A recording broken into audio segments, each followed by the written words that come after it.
babu tasi dambugal jeenaya ɓangal no yewta en salatu tatawwu'i fi julde nafila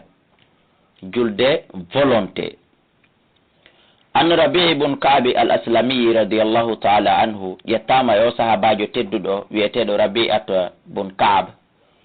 oɗo kadi ko premier onni hiɗen hewtude hadisa mo o filli inde makko nden ko premier onni. oɗo kadi o laatake ko jeyaɗo e ahlu suffa, ko ansariyankejo e ko jeyaɗo e ahlu suffa, yimɓe suffa ɓen ko kurkado nelaɗo ni kurkaniɗo nelaɗo jonde e voyage faatiɗo hitande 57 firgu nelaɗo sallallahu alayhi wa sallam. jeyaɗo e makko baɓe sahabaɓe jogiiɓe gandal. wala o maki qala lin nabiyyu sallallahu alayhi wa sallam, nelaɗo Allah sallallahu alayhi wa sallam makanilan sallando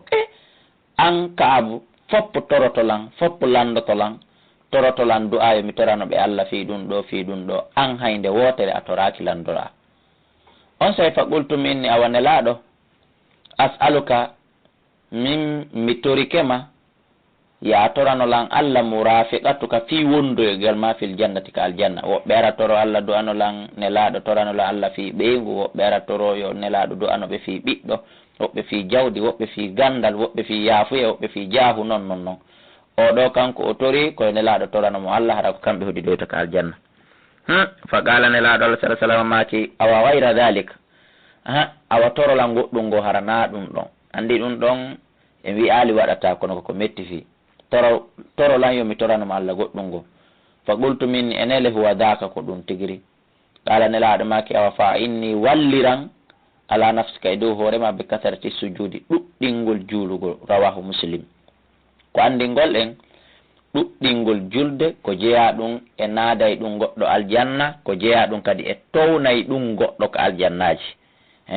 no goɗɗo ɗuɗɗiniri julde wo tawi julde nden ko jonnitande haqqeji majji mayre on ha timmi, haray ko noon o towiroyta ko aljannaji. sabu nelaɗo tindinali mo goɗɗum ngo ko waɗata si wona ɗum ɗo.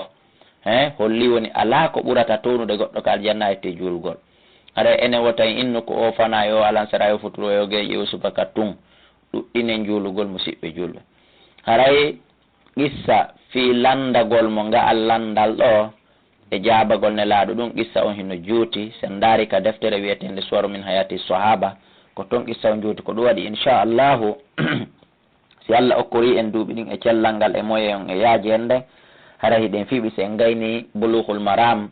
haray ko kayre deftere suwaru min hayati sahaba on woni ko wattete inchallahu. sabu faamugol nde faamina en qissaji boy ka qur'an e qissaji boy ka hadis. ɗo e noon en hewtoyde deftere nden, haray humpaɗo lannintinagol qissa on fo haray o nodday ka numéro téléphone ji 67 67 60 53 09 68 60 53 09 63 60 53 09 60 60 53 09. وعن ابن عمر يتم عبد الله بن عمر رضي الله تعالى عنهما قال وماكي حفظت مهنجك من النبي عليه ممانتك مرماركي immorde annabaji Allah sallallahu alaihi wasallam 10 raka'atin darɓe 10 de nelaɗo juulayno hara wona farilla on. jenteɗe musidɓe julɓe darɓe 10 min mi hunjike ɗum ɗo ñande o ñande nelaɗo juulayno ɗeɗo minimum. rakatayne darɗe ɗiɗi qabla zuhri ko adi fana, wa rakatayne e darɗe ɗiɗi ba'daha ɓawa fana, wa rakatayne e darɗe ɗiɗi ba'da al maghribi ɓawa futuro woni jeego fi bayti ɗum ɗo fof ka suudu maɓɓe goy. wa rakatayne e darɗe ɗiɗi ba'da al isha ɓawa geeƴe fi bayti toujours ka suudu maɓɓe woni jeetati. wa rakatayne e darɗe ɗiɗi qabla subuhi ko adi subaha ɗum ɗo fof ka suudu woni darɗe 10 muttafaqun alayhi. wa fi riwayatin lahuma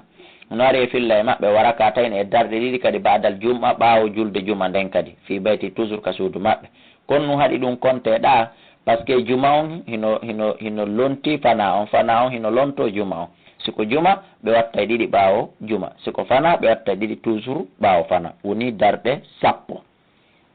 wali muslim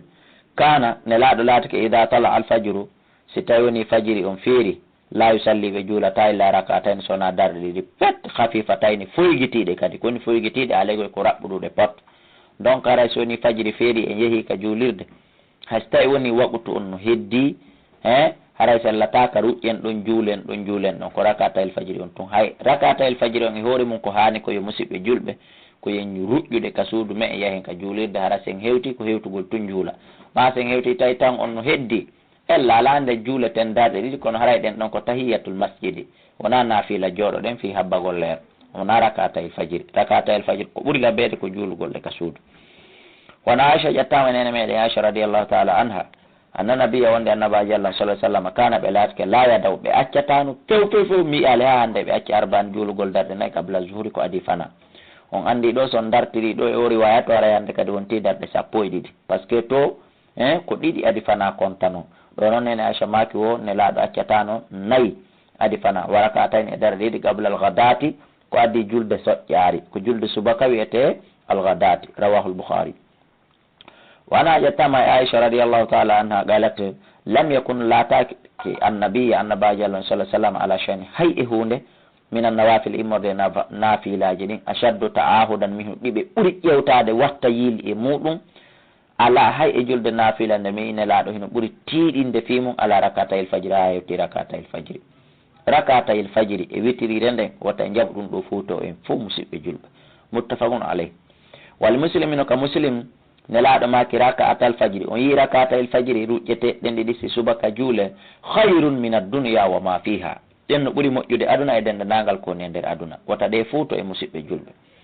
wan ummi habiba ƴettama e nene habiba ɓeɗo kadi ko premier ni jantagol inde maɓɓe ko premier ni hewtugol hadise maɓɓe ko ummul mu'minina radiallahu taala anha ni ɓeɗo kadi ko sonnajo nelaɗo ni inde maɓɓe nden ko ramlatu binti abi sufyana ko ni woni no ɓe wiyete ukhtu ma'awiya ɓeɗo ko ɓe bandirawo ma'awiya ɓeɗo ko bandirawo ma'awiya ɓeɗo wiyeteɓe ummu habiba ɓe silmi ko neeɓi ɓe feri ɓe seni habasha fatanassara zawjaha on sumati modi maɓɓe wonti annasara fatanassara zawjaha ubaydillahi bun jahash hunaka ɓay ɓe yeehi habasha tan on ɗo wonti nasara wa mata maayi fatazawwajaha on sumati jombi ɓe noon joni rasulullah ne laɗalan sallllahu alayhi wa sallam duuɓi 7 hijiriya wa hiya hunaka thumma qadamatil madina nelaɗo sallah sallam jombi ummu habiba hino habasha taw artali nelaɗo hino madina ga nelaɗo allah sallah sallam jombi mo oɗo ko najashi wonno ko itti tenge on sonnaɓe nelaɗo ɓen fof ko uqi yawalngal 12 e feccere woni honno innete ko wiyete afwan ko dinar 12 woni tenge maɓɓe on si wona oɗo ko jawdi buy wonno par ce que oɗo ko najashi wonno ko ittuno tenge on sumati ɓanelaɗo jom mbimo on sumati o ari noon hande kadi madina wondude e ferunoɓe yahi ɓen fo muɗum oɗo ko sonnajo nelaɗo sallllahu alayhi wa sallam ni e ɓiɗɗo aba sufyana bandirawo ma'awiyata bun abi sufyana ɓeɗo kadi qalata ɓe maki sami'tu minani rasulullah sallah sallam yaqulu ɓe maka man salla 12 raka wo kala juuluɗo darɗe 12 fi yawmin wa laylatin e nder jemma e ñalal bi mana e nder 24 heures on hara wona jeydaɗe e julde farilla nden ne laaɗo ma kala reniɗo e ɗeɗo buniya lahu mahantemo bihinna sabu ko juuli ɗe comme baytun suudu fil jannati ka nder aljanna 24 heures tawa e bila on darnama gasi rawahu muslim wa fi riwayati naɗe fil layta tawwan hala noon ko julɗe naafila wona farillaje ɗen wali tirmidhi nahawahu wa zada o ɓeydi 4 qabla zuhri ko adi fana wa rak'atayn e ɗiɗi ba'daha ɓawo fana wa rak'atayn e darɗe ɗiɗi ba'da al-maghribi ɓawo futuro wa rak'atayn e darɗe ɗiɗi ba'da al-isha ɓawo geeƴe wa rak'atayn e darɗe ɗiɗi qabla salati al-fajri ko adi julde subaka walil khamsati ino e kanjo ɓen an ha ko ƴetta nene Aisha nene Habiba toujours wonde man hafaza kala reniɗo kala wattuɗo yiili ala 40 e dow juulugol darɗe 4 qabla zuhri ko adi fana wa 40 e darɗe 4 ba'daha ɓawa fana kala duumiɗo e ɗum harrama hullahu ta'ala allahu on harminaymo alannare natugol yiite reno ɗen e o suna nurrawate bi moƴƴo watta yiile majjo wani ibnu umar yettama abdoullah ibn umar radiyallahu ta'ala anhuma yo allah welemo wele ɓe kamɓe ɗo qala rasulullahi sallallahu alayhi wa sallam rahimahullahu yo allah yurme imur an neɗɗo solla juulowo 40 darɗe 4 qabla al asri adi alansara ko nelaɗo du'ani oɗo hara yo allah yurme o neɗɗo ɓe mana ko kala juulowo juuluɗo darɗe nayi adi alansaran ko nelaɗo du'aniɗo. rawahu ahmad wa abu daud at-tirmidhi wa hasanahu wa ibn khuzaimah wa sahhaha o sellinimo. wa an abdullah yettama abdullah ibn mughaffil al-mazini radiyallahu ta'ala anhu yettama ko ɗum woni o sahabajo ɗo yallah subhanahu wa ta'ala on welemo annabi ko ƴetta nabajo allah sallah sallam qala nelaɗo maki sallu qabla al maghrib koni ruƴƴe adi fotoro sallu qabla al maghrib koni ruƴƴe adi fotoro summa qala refti nelaɗo maki ɓe watti fi salisati ka konngol tataɓol liman sha kono kono ande on yiɗɗo de mana sen naati ka juulirde ka futuro tawi leer on no manque no 2 minutes 5 minutes hara hiɗen hani ruƴƴude ɗon kono ruƴƴugol ɗen ɗiɗije ɗon adi futuro ɗen ɗo najiyaɗe sunanu rawatibi tentinaɗe fimu wano ɗe darɗe 12 ma ɗum 10 ɗe kontuɗen ɗa mo juuli ɗon himo mari dalil mo acci ɗon kadi o juulali o habbike de leero mo mari dalil ko woni tun si a jooɗoto ɗon ko forcément be juula ko ɗon darɗe ɗiɗi wiyeteɗe ɗen tahiyatul masjidi. rawahul bukhari wa fi riwayat ibn hibban anna nabiyya wonde annabajo sallallahu alaihi wasallam salla be juuli qabla al maghribi ko adi futuro rak'atayn darɗe ɗiɗi. wal muslimino ka muslim an anas radiyallahu ta'ala anhu qala ma fi kunna min latki nusalli meɗen juulayno rak'atayn darɗe ɗiɗi ba'da ghurubi shamsi ɓawo nange mutude bi mana adi futuro. wa kana nabiyyu sallallahu alaihi wasallam yarana e moy aynomen meɗe ruƴƴa ɗiɗi adi futuro falam ya'muruna o yamirali men yo men waɗu walam yanhana o haɗano men kadi. won aishata radiyallahu ta'ala anha qalat ɓe maki kana nabiyyu sallallahu alaihi wasallam yukhaffifu hiɓe foygintinayno arrakatayni darɗe ɗiɗi allah tayni ɗen ɗe ɓe juulayno qabla salati subuh kadi julde subaka. rakatayel fajiri wona juutinteɗe ko ɗum waɗi ko fatiha e kafiruna darde aranere nden fatiha qul huwallahu darde ɗimmere nden hino selli kadi kawntigi waɗata fatiha tun kono na juutinteɗi few hatta inni hakke ko foygintinaynoɗe nene achamaki ha min aqulu mi landimo mi inni enene laaɗo a qara abi ummil kitabe est ce que on hino janngude fatiha muttafaqun alayhi holli si goɗɗo juuliɗo goɗɗo landeteki est ce que o surnuno fatiha holli nden darde yawnama woni ka. wa an abi hurairata radiyallahu ta'ala anhu anna nabiyya wonde annabajo allah sallallahu alaihi wasallam qara ɓe jangi fi rak'atayil fajiri ka darɗe ɗi fajiri qul ya ayyuhal kafirun wa qul huwallahu ahadun mi mana darde be aranere nden golɗa ɗimmere nden golɗa ba'da al fatiha toujours ɓawo fatiha on gasi la budda min al fatiha fatiha on kañum ko be ko kanko adorte ko wattete e makko woodi. rawahu muslim. won aishata ƴettama nene aisha radiyallahu ta'ala anha qalat kana nabiyyu sallallahu alaihi wasallam idha salla rak'ata il fajri siɓe juulude rak'ata il fajri on siɓe juulude ɓe gayni tawi leer on no heddi wona immagol kadi watta ɗiɗi immo watta ɗiɗi haray ko ɓe waɗata irtaja ɓe soɓɓindoto ala shiqqil aymani ka sengo maɓɓe ñambi mana ɓe soɓɓindoray jungo maɓɓe ñaamo ngo hella ka beccal maɓɓe ñaamal ɓe habbo yonugol leer on haray enen kadi ko non wonno duumorto ɗen hay si waɗu toon no heddi ɗon wona yen juulu ka duwa ka juulede so wona ɗum e waɗi haray gollal duwa ngal waɗede kono en waɗali ngal ka ngal duwa waɗede enfin battane mum o wona honno sina allah faabi en wonta lette e hoorele hari ko dewal wannoɗa kono ɓa waɗal ngal ka ngal duwa ɗon wona sabu lette yo allah dandu en. rawahul bukhari. wa an abi hurairata radiyallahu ta'ala anhu qala o maki qala rasulullah sallallahu alaihi wasallam nelaɗo allah maki idha salla ahadukum si goɗɗo e moɗon no juulude rak'atayni darɗe ɗiɗi juuleten ɗen qabla salati subuh kadi julde subaha so juuliɗe o gayni tawi leer no heddi falyattaji yo soɓɓidor ala janbihil ayman ka beccal makko ñaamal o habbo jonugol leer on. rawahu ahmad wa abu daud at-tirmidhi wa sahhahu.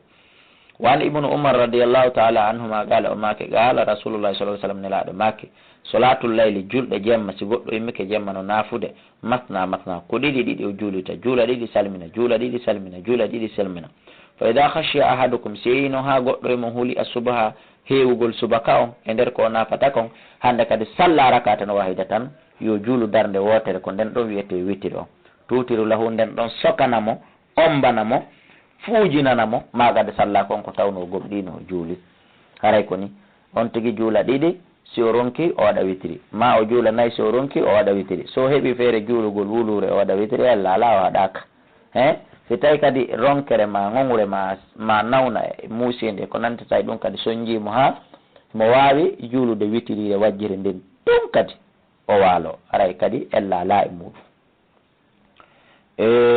Wa qala Nasa'i hada khata'un, Nasa'i kañum wonde o ɗum ɗo ko faljere. Muttafaqun alayhi. Walil khamsatino kanje woɓɓen wa sahahu Muslim ibn Hibban bi lafsin e konngol salatul layli julɗe jemmawo wan nahari e ñallormawo nelaɗo makki masna ko ɗiɗi. Wa qala Nasa'i wa Nasa'i hada khata'un ɗo ko faljere. Haray faljere nde signali ɗo nden ko kamɓe towa alluwal en andi, kono le ko ni le julɗe nafila ɗen ɗo bimbi ñallormaje ɗen ko ɗiɗi kikiɗeje ɗen ko ɗiɗi. Amma faljere nde signal nde on tawa haray hinde ton, kono ko kamɓe towɓe alluwal ɓen ko kamɓe faami kon ɗum e faljere noon. Kono toujours noon na faljere haɗay nde hadise on gollitire. Wa an Abi Hurayrata radiyallahu ta'ala anhu qala o make qala Rasulullah sallallahu alaihi wasallam afdalu salati ko ɓuri moƴƴude e julɗe neɗɗo fof ba'dal faridati ɓawo farilla on salatul layli ko julde jemma. Akhrajahu Muslim. Julde jemma baraji ko woni ɗon koyno ɗuuɗi ɓuri julde ñalorma. Tawa noon na julɗe nafila farilla ɗen de farilla on leer mo tottuɗamo o ala baraji heɓotoɗi ɓuri ɗon. Wa Nabi Ayyub al-Ansari radiyallahu ta'ala anhu anna Rasulullah sallallahu alaihi wasallam qala o maki alwitre on yi ko wiyete kon witre haqqun ɗum ko farilla awalegoy ko wajibi awalegoy ko waɗɗi ɗum wona farilla janna on de alegoy ko haanu ɗum ko noon firirten ngal haqqun ko haanu ɗum ala kulli muslim e dow kala julɗo gorko e debbo man ahabba kala yiɗuɗo noon an yutira nde o witirta bi 5 darɗe 5 fal yafal yuhu juula ɗiɗi salmina juula ɗiɗi salmina woni 4 watta witiri. Wa man ahabba kala yiɗan yutira nde o witirta bi 3 fal yafal yuhu juula ɗiɗi salmina immo waɗa witiri. Wa man ahabba kala yiɗan yutira nde o witirta kadi bi wahidatin darde wotere pette ɗum kadi toujours fal yafal haray yo waɗu mi mana immo juula darde wotere pette yo salmina feƴƴa waalo. Rawahu al-arba'atu illa Tirmidhi wa sahahu Ibn Hibbana wa rajjaha Nasa'i jikkini waqfahu darnugol hadisi on. Wa an Ali ibn Abi Talib radiyallahu ta'ala anhu qala nela wonde o maki laysa al-witr witri wonali bi hatmin e ko siña ɗum ko tampa ɗum ka hay'atil maktuba wono a sikka e mbaadi farilla no witri on hino inna ko haqqun ko waɗɗi ɗum e kala julɗo, kono nde wonali fimayre ko desinade winda siña farda e hoore yimɓe ɓen wono mbaadi farilla on net, par ce que mo acci wittiride nden aɗa mara bakkata hewde, kono o perdi baraji ɗuɗuɗi dey. Walakin skoni witiri sunnatun konde sunna sannaha Rasulullahi sallallahu alaihi wasallam ne laaɗo sunnini ɗi. Rawahu Nasa'i wa Tirmidhi wa hasana wal Hakim wa sahaha. Wan Jabir radiyallahu ta'ala anhu anna Rasulullah sallallahu alaihi wasallam qama ɓe darike fi shahri Ramadana e nder lewru sumaye summanta bi mana daragol juula qiyamul layli on jemma e nder balɗe summanta zarure to sahaba ɓen fof mooɓi habbiti nelaɗo min alqabila janggo jemma hikkiɗo ɗon nde ñande falam yahruju nelaɗo sali yaltude ɓe yaltali nelaɗo landa janggo bimɓe hanki noon min mooɓino ɗon haaji min yi ali o wa qala nelaɗo maki inni min khashitu mi hulu an yuktaba alaykumul witira fi wata witiri wonu farle e hoore mum fi wata witiri farle e hoore mum wona faridata joni ko be juuli ɗum ɗo fof ko ande ngol en witiri wona faridda. Rawahu Ibnu Hibban. Wa an Kharijata bun Hudafata radiyallahu ta'ala anhu qala qala Rasulullah sallallahu alaihi wasallam inna Allaha no Allah amaddakum o ɓeydani on bi salatin julde hiyande tawata ko nden khairu lakum ɓuuri on moƴƴande min humri naam di ngeloɗi boɗeji ɗin har nde ñande ko ɗin ɓurno jogagol valeur e jawti hande wayi wasi wi'ama dala e euro ulnami en nelaɗo wama ya kon wonde julde nden nelaɗo nde Allah ɓeydani men ya Rasulullah qala nelaɗo maki al witru ko witere ma bayna salatil isha ɗum ko hakkude julde geeƴe ka salmina ila tulu'il fajri ha ka fajiri feeri wo peeral aranal ngal kala kawtigeɓe feere waɗi ɗo ko juuli ɗo ko ɗum wiyete witri. Rawal khamsatu illa Nasa'i wa sahahahu al-Hakim wa ruwiya fillama wa rawa Ahmad imam Ahmad no filli an amri ko jetti Amr ibn Shu'aib an abihi ko o jetti e ben makko radiyallahu ta'ala anhu qala ma qala Rasulullah sallallahu alaihi wasallam al-witru ko wiyete ko witr haqqun ko haqqe faman lam yutir kala tawɗo waɗal witri falaysa minna ne laaɗo ma kare o jeyaka e men, kono noon ko tawɗo sali few o mara ngan to hunde o sali oɗon kiwadde witri haray ko on woni ko hadise on concernata. Amma hedditiɓe ɓe hulɓinira ɗum ɗo fiita ɓe ronko wadde witiri. Akhraja Abu Dawud bi sanadin layyinin e tugorde wakkuɗunde ko ɗum wiyete layyinin.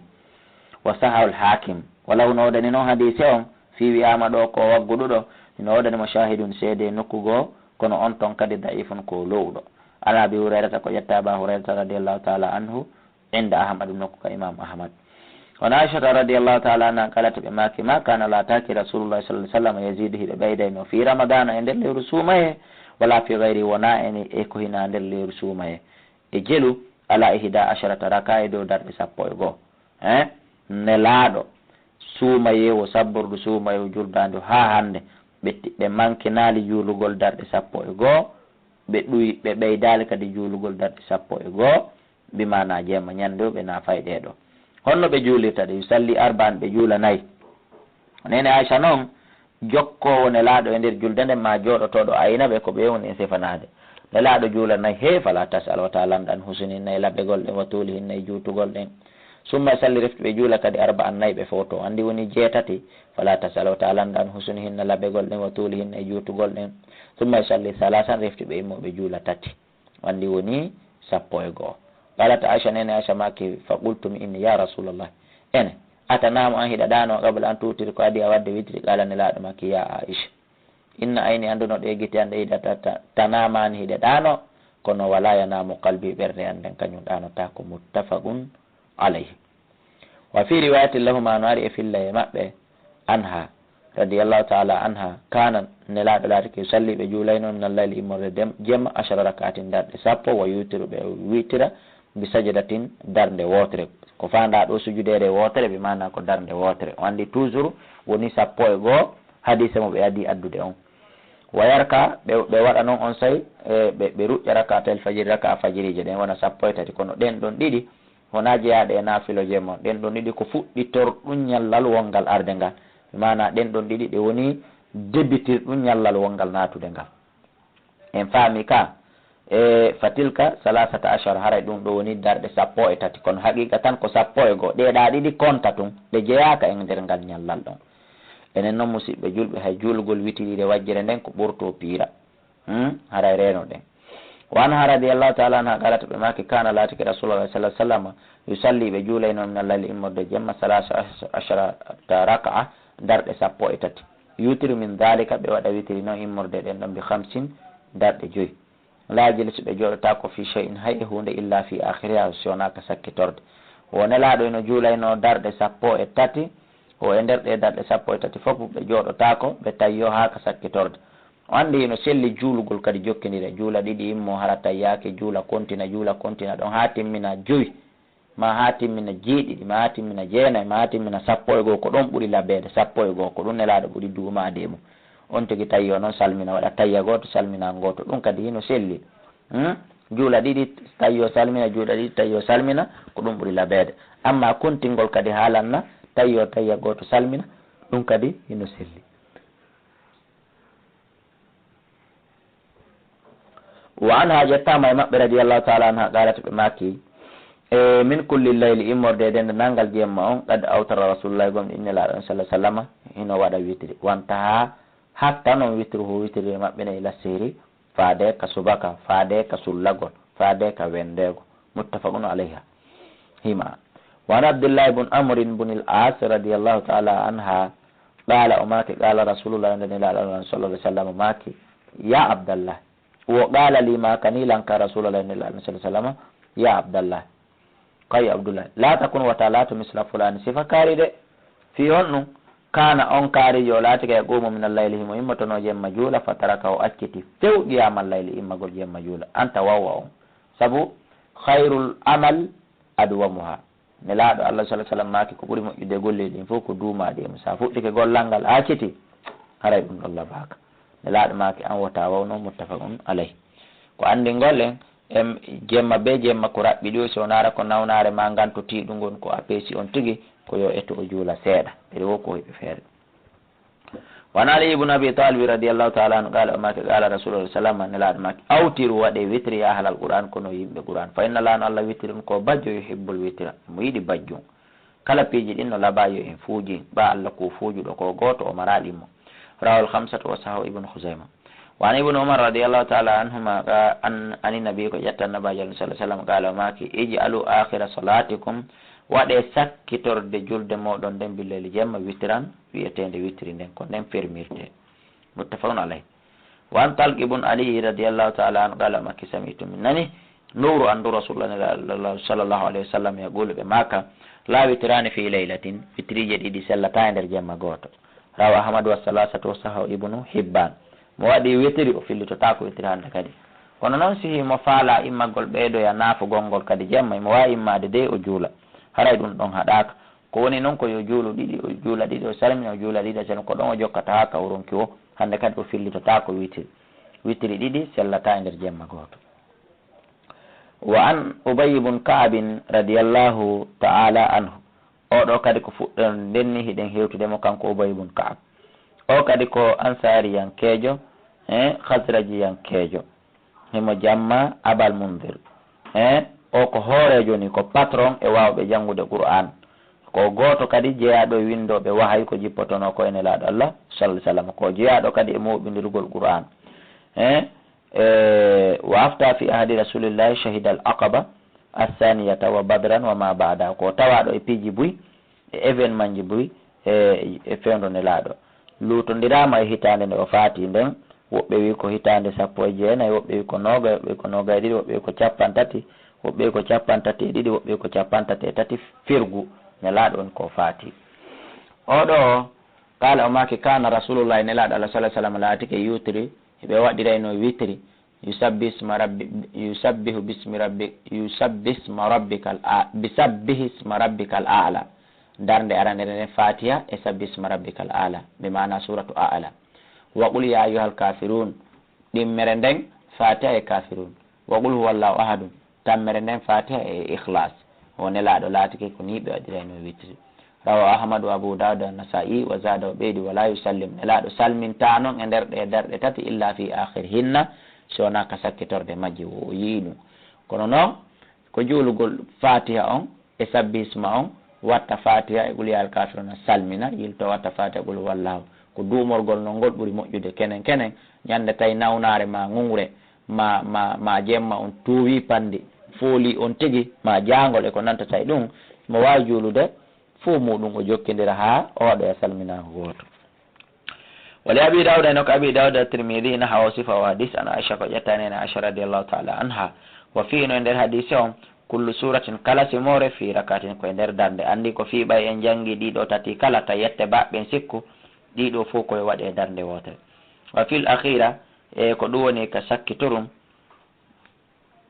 qul huwallahu ahadun ɓe watta qul huwallahu ahadun kenen ngo wal mu'awwidatayni ɓe watta ɗon kadi mu'awwidatayni bi mana ɓe watta ɗon kenen ngo kadi e falak e naasi kono ɗum ɗo wona ñande o ñande ko qul huwallahu on duumetemo kenen ngo watta falak e naasi ka witirire sakkitode. wa an abi saydin al-khudri radiyallahu ta'ala anhu anna nabiyya wonde annabajo sallallahu alaihi wasallam qala ɓe maaki awtiru koni waɗe witri qabla an tusbihu kadi on wetude waɗe witri ɗo yo wetu. rawahu muslim. wala ibn hibban no ka ibn hibban wonde man adraka subha kala hewtitiɗo subaka walam yutir tawi o waɗal witir haray hande kadi yo sel witir fala witira lam haray witir ala nam subaka heewi ɗum fo a waɗal witiri haray sunna on no hitti ha no hitti kono haray wallimo kibba farilla on taw ko on ɗon landite taɗa sa waɗali. wano ƴettama e makko qala rasulullahi sallallahu alayhi wa sallam ƴettama e hombo kanko ibnu hibban wonde mannama kala ɗaniɗo anil witiri ga e witiri o heɓano feere waɗugol witiri aw nasiyaw ma o yejjiti so finoy kon no warrata fal yusalli yo juulu ida asbaha si weeti aw dakara ma fewndo o anditi o haray yo yuɓutu. rawal khamsatu illa nasa'i o heɓata baraji waɗuɗo ɗum ila hanki leer duwane kono kankadi o heɓa baraji buy surtout so tawi ko yejjitande haɗimo juulgol wona weltidare. wan jabiri radiyallahu ta'ala an qala rasulullah sallallahu alaihi wasallam ne laaɗo maake man khafa kala hulɗo allah yaquma wonde o wawoyta immo yaade min akhiri layli ka tataɓal jemma juula kala tawɗo mara yaqin ɗum mo andi ngongure ma nawnare foolo yaymo ma jango e ko nanta tawi ɗum ne laaɗo maake aw haray on ɗon ko ɓe yamirimo fal yutir yo waɗu witiri awwalahu ko arande jemma. Ɗum ɗo fop ko kulol fi wota witirire nde acce yo musidɓe julɓe ɓe maaki oman pami a kala tan ƴiniɗo an yaɓɓuma wonde wawoya immade akhirahu ka sakkitorde jemma haray on ɗon fal yutir yo waɗo witiri o akila layli ka sakkitorde jemma ko andi ngol en waɗugol witiri on tumbere jemma ka tataɓal jemma ɓuri jogade baraji ɓuri jogade moƴƴere di waɗugol witiri on 21h22 si waalo kono le kadi noon kala tawɗo maraya ƴin immoyto jemma ara yo waɗi witiri si o waalo seeɗa no ɓuri hay seeɗa ala no waɗe no jaɓe ha heɓe no waɗe ne laaɗo maki fa inna salata akhiri layl ande no julde sakkitorde jemma mashhudatun ko seedondirteɗum malaikaɓe aynoɓe jemma ɓen no hotude aynoɓe ñallal ngal hino arde wa dhalika afdal ko ɗum ɓuri moƴƴude rawahu muslim wa an ibnu umar radiallahu taala anhuma ani nabii sallllahu alayhi wa sallam ne laaɗo maki ida tala al fajru si fajiri feeri hande kadi fakad dahaba aray gomɗi yahi alegoye gomɗi feƴƴi kullu salati layli kala julde duwade juulirede jemma aray nden ɗon laawiki wal witru ko wiyete kon witri wal witri e witiri aray nden ɗon kadi laawiki ko ɗum waɗi soɓe maaki fa awtiru witri qabla tulu il fajiri ko adi fajiri feerude rawahu at-tirmidhi wa an aishata radiallahu taala anha ɓelata ɓe maaki kana rasulullahi nelaɗo allah sallallahu alayhi wa sallam laati ke yusalli duha heɓe juulayno kadi julde wiyete nden wal duha arba an darɗe nayyi o sunna ɗo noon oɗo en liɓimo few